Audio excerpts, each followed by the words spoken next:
هذه بضاعتنا ردت إلينا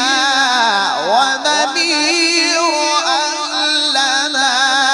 ونحفظ أخانا ونزداد كيل بعير